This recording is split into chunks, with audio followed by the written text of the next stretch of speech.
Hey everyone, and welcome to The Explainer.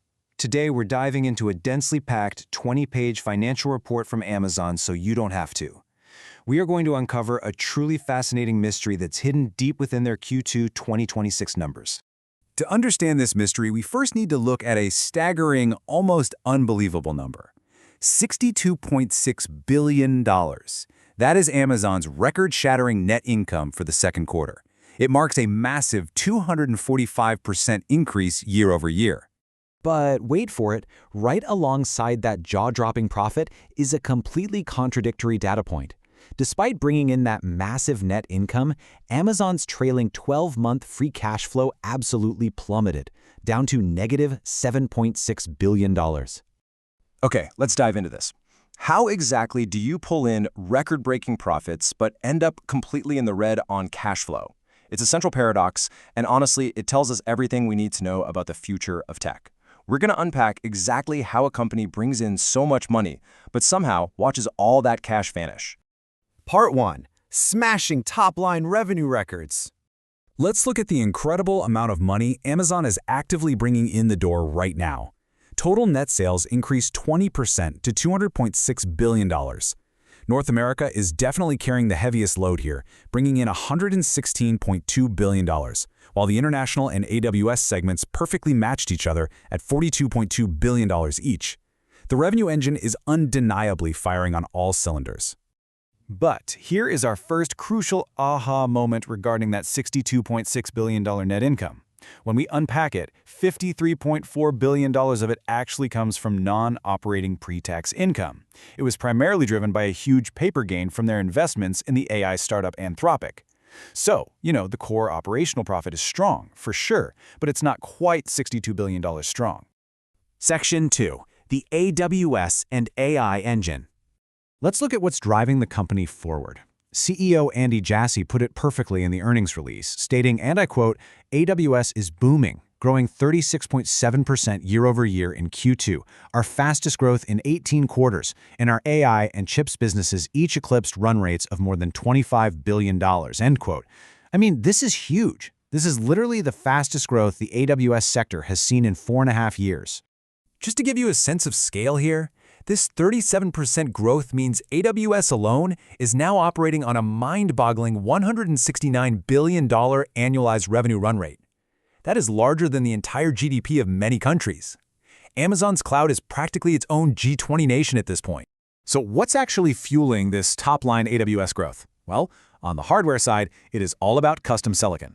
They've secured these massive, multi-year power commitments for their specialized Trainium chips from leading AI labs like Anthropic and OpenAI.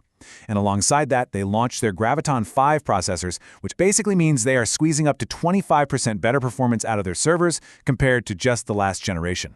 And that hardware perfectly powers the software side of the AI boom. Inside their Amazon Bedrock platform, they are integrating bleeding-edge models. We're talking OpenAI's GPT 5.6 and Anthropic's Claude Opus 5. They're also deploying tools like their coding agent Cairo, which literally saw its usage triple quarter over quarter. They are driving unprecedented customer adoption right now. Which brings us to Section 3, the massive AI price tag. We've seen how Amazon makes its money, but where exactly did the cash go? Let's juxtapose these two figures to see what this AI dominance is costing them. Look at last year, a super healthy $18.2 billion in positive free cash flow. Compare that against this quarter, where we see that shocking negative $7.6 billion figure. Seriously, where did all that cash go? Now, what's really interesting is that the answer lies right here, right on this line item of Amazon's balance sheet, purchases of property and equipment, net of proceeds from sales and incentives. We can see it just leap dramatically over the last 12 months.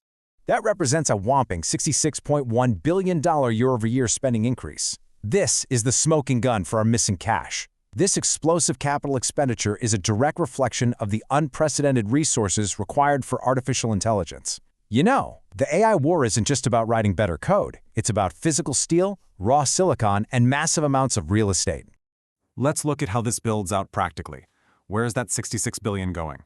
Well, Amazon is investing $1 billion just to embed their engineers directly with customers. They're spending heavily on seamless, behind-the-scenes server technology, like next-gen OpenSearch and Lambda micro VMs.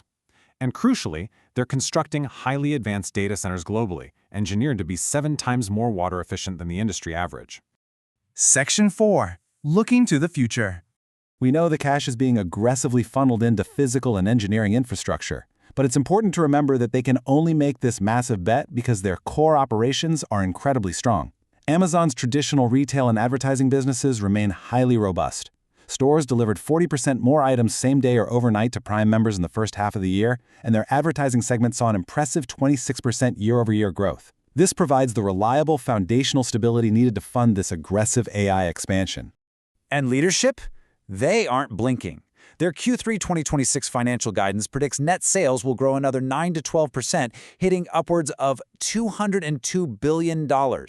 They are entirely confident they can sustain this massive heavy spending without derailing their core operating income. Which leaves us with the ultimate question. Will this multi-billion-dollar AI gamble secure Amazon's dominance for the next decade?